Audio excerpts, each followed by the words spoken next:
I'm the president of the Feminist Club, and all the way back in October, our very first talks started of activism in my club when Red Desert Redfish was visiting. We talked about forming a coalition of people to work together and start a petition. So the president of UNLV had sent his condolences to everyone affected by the bombing by the attack in Israel. He had not said anything about Palestine. And for that reason, we have been very upset about this for the entire past year. Shortly after that, I was reached out to by another student. His name was Clement, and I don't know how he knew that I wanted to start a petition or how the teacher that told him about me knew, but somehow he found me and we started working on a petition, and it gained 500 signatures from students, faculty, staff, community members, and more. At the end of November, Regent Byron Brooks called the student protesters at UNLV Nazis publicly. I went to that meeting and I yelled at him to his face, and then after that, a bunch of students behind me started saying that they felt unsafe because the Feminist Club had taken a stance. Honestly, I think we had maybe posted one protest on our story at that point, so I don't even know how they did that. But all the way back then, it's been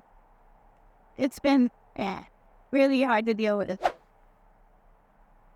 Then in December, we were supposed to meet with Whitfield, but the December 6th shooting unfortunately happened and it was postponed, and we were not able to make any progress that semester. Finally, a few months passed and we're able to meet with President Whitfield at the beginning of March. In attendance of that meeting are representatives from faculty, grad students, Feminist Club, NPL, which is now known as SJP, and Red Desert Collective. This was then known as the UNLV Coalition for Palestine. In the meeting, Whitfield admitted he did not know several basic and widely known facts about the genocide, but his main takeaway from the meeting was that he needed to acknowledge Palestine in his statement, which, at this point, he still had not done. We formed a partnership with the Diversity, Equity, and Inclusion Program, and the faculty were told to form an affinity group. At the end of the semester, our coalition had put on two great events. One was the legal and humanitarian status of Palestine. The other was a night of Palestinian art and poetry. These were nights, but it was not enough. None of our demands had been met at all. President Whitfield had still not said the word Palestine at all, not even the bare minimum. The protests were ramping up around the country, and camps were popping up on UNLV campuses. As not one of our demands had been met, students were getting restless, as you know. At a large protest, a student spray-painted "Free Palestine" on the UNLV strong banner. After that, Whitfield used the word Palestine for the very first time to condemn this act. He still refused to acknowledge his Palestinian students or protect the people protesting. I joined SJP and a few other representatives in another meeting with Whitfield. During this meeting, Whitfield promised to work on divestment and to protect Palestinian students and the protesters. He said that he will start working on a statement about that very day.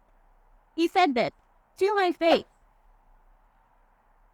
Shortly after that, the semester ended, and he sent out a statement to the entire UNLV community calling me a liar. He said he would never, ever divest. He said he would never put out a statement to protect Palestinian students or the protesters. Whitfield is a coward. Over the summer, the Board of Regents passed the awful Iowa definition of anti-Semitism and put it in the handbook as well, ignoring dozens of people who came to object. And that is the entire story of activism at UNLV. Unfortunately, nothing has changed. Nothing. In a whole year, we haven't done anything done. And partly, that's my fault, of course, because I was involved from day one, and I couldn't do it. But Although, I know it's not our fault, though, because they continue to suppress us. Our Board of Regents is evil. It's filled with horrible, horrible people who speak horribly about their students. They literally will take pictures of students and post them online and call them part of the mods. He puts Israeli flags in front of him at public meetings. That's true. He does at every meeting. It's horrible. Yeah. And we can't go on like this any longer.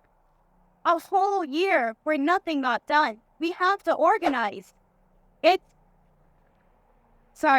just, I can't stand for this anymore.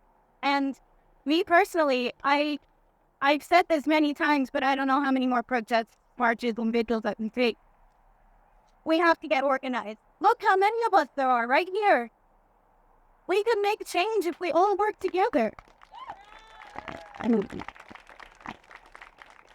The part that I've been working in UNLV is very small, but imagine what that win would mean for the rest of Nevada. Imagine disassembling the anti-BDS bill. Imagine getting rid of that awful Board of Regents. Imagine having candidates that aren't Zionists, right? So, we have to work together, please. I've said this before and I'll keep saying it. I want every single person to turn to the person next to you and exchange contact information. I want you to please talk about the organization you're a part of, and I want you to work together. If all of us here today could just work together, we won't go through another year of nothing.